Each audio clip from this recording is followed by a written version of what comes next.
Is Ghost of Tsushima the best samurai game ever made? Ghost of Tsushima is one of the most critically acclaimed PlayStation exclusive titles, but is it still just as good as it was when it first released?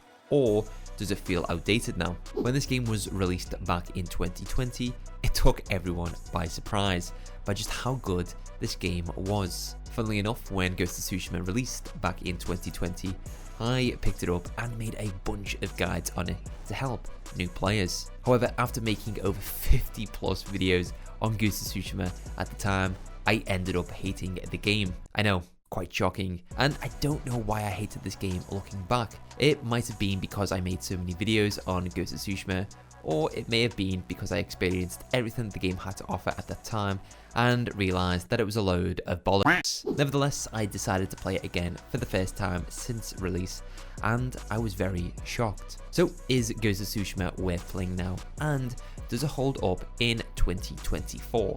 Let's find out. Gameplay. Ghost of Tsushima's gameplay is ridiculously good.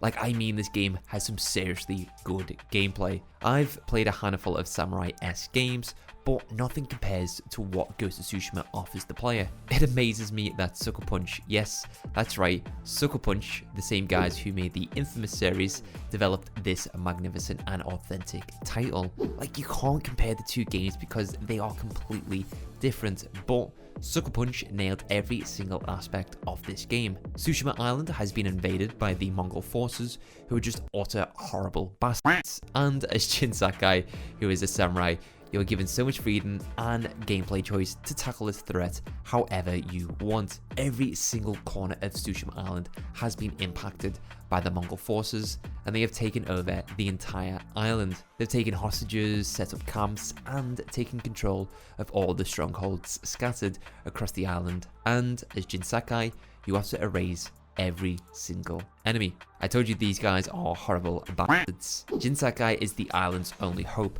and so far the samurai way has proven to be inferior against the Mongols. Now, as Jin, you can approach this Mongol threat following the samurai code and tackle your enemies head on, or you can become the ghost and approach this new threat using practical and dishonorable techniques from the shadows. This is what I love about this game. You are not forced into using one combat style, but instead you can take down any enemies however you like.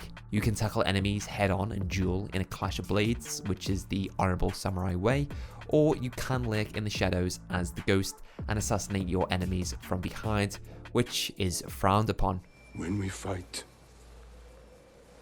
we face our enemy head on. When we take their life, we look them in the eye with courage and respect.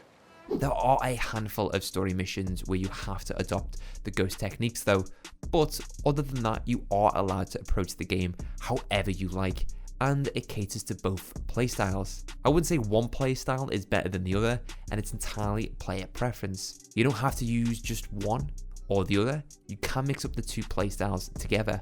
For me, I love stealth, so I approach all and any threat using the ghost techniques and pick off my enemies one by one from the shadows and rooftops. Now, if you do decide to get hands on with enemies and tackle them head on, you need to be engaged and stay alert during these fights, because it's not just a hack and slash when it comes to this part of the combat. There are a variety of enemies in this game, from your typical soldiers, spearmen, brutes, etc., and they all have their own attacks. Now, you can't just expect to be able to defeat these enemies using the one stance. So instead, when you face a different foe, you need to keep changing your stance on the fly to have an advantage against the enemy you are fighting. This is just another reason why I adore this game. I've played a few samurai games before Ghost of Tsushima, but most of them are just a hack and slash with the odd parry mechanic here and there.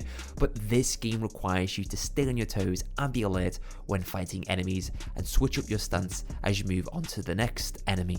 If you want to be Batman in this game and approach your enemies from the shadows, the game offers you a whole variety of deadly equipment you can use, such as poison darts, smoke bombs, explosive arrows, and a Tanto blade, which you can use to swiftly assassinate unalerted enemies with. For all those non-stealth fans out there, don't worry. The stealth in this game isn't difficult since there is a listening mode mechanic, which is similar to the one The Last of Us has, where when you use this, you can pinpoint where each enemy is by you, so you know exactly what way you need to go to sneak up behind them and give them a close shave. Tsushima Island is stunning, and I don't think there is any other word for it.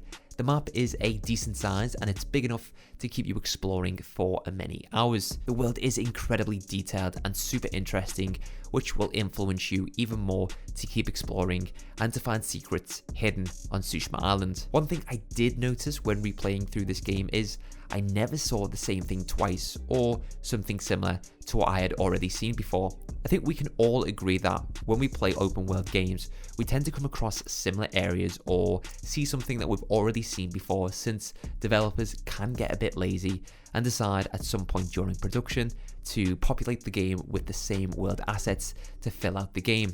But not once did I see a structure or area that I had already seen before. The world is also packed with side missions, collectibles, minigames, merchants, and more, which will constantly keep the player busy. Oh, and also you can travel across Tsushima Island on foot or by horse, or if you're like me, you can fast travel to locations you have already discovered. Now hold up 1 minute, we need to talk about the fast travel in this game along with the loading screens.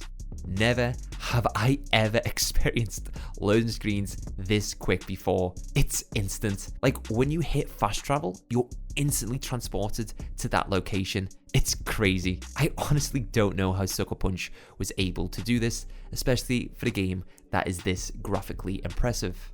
Before you go down to the comments and say that it's because it's using the PlayStation 5's SSD, it's not, because this game had this ridiculous fast travel and loading screens in the PlayStation 4 version. I shouldn't even be saying loading screens because they do not exist in this game. Sucker Punch, please do us all a favor and give whatever special code you have got to make loading screens non-existent in this game to other developers, especially Rockstar Games, since I'm not looking forward to the loading screens when I eventually boot up GTA 6 when it's released. The graphics. I think the graphics speak for themselves. They are bloody amazing. I wouldn't say this game is as graphically impressive as Cyberpunk 2077 or Red Dead Redemption 2, but it's a really gorgeous game.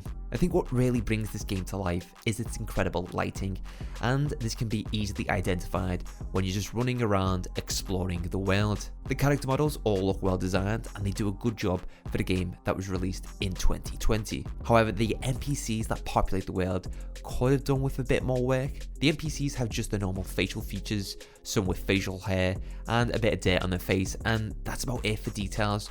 But their outfits all look authentic and traditional to what you'd expect during the period that this game is set in.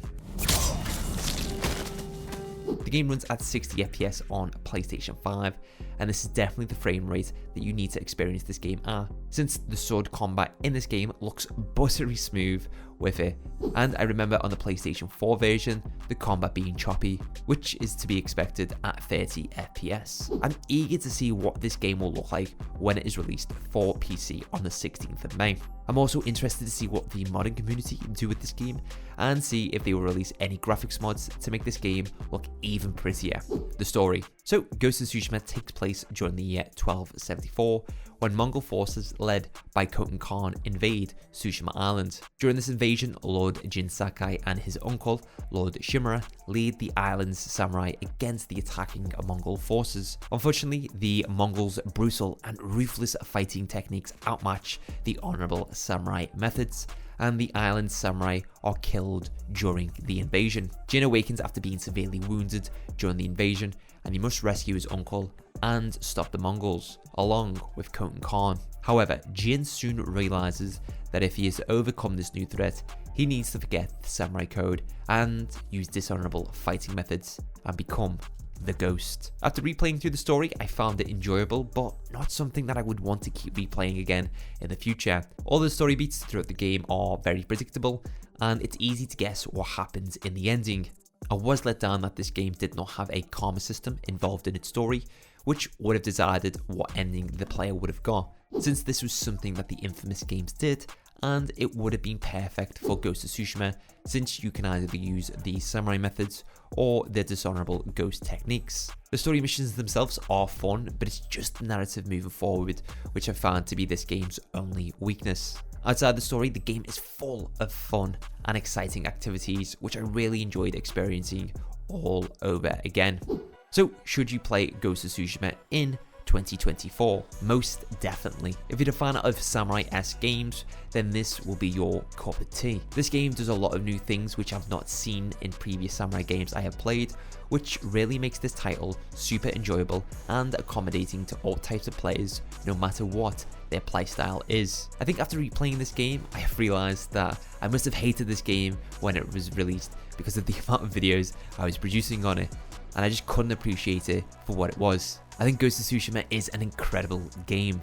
I'm happy that this game is coming to PC since more players will be able to experience this incredible PlayStation exclusive title. If you do plan to pick this game up on PC, it will cost you £50, which I think is a bit steep for the game that's 4 years old now, and this will be the third release of the game. I would have liked to have seen this game go for £35 or £40, but it is what it is. I'm really hoping that this year or in the coming years, we get a Ghost of Tsushima 2, because I think that would just massively improve on what this game did so well and make for an exciting sequel. Let me know in the comment section down below what you think of Ghost of Tsushima, if you've played it before or plan to pick it up and play it for the first time.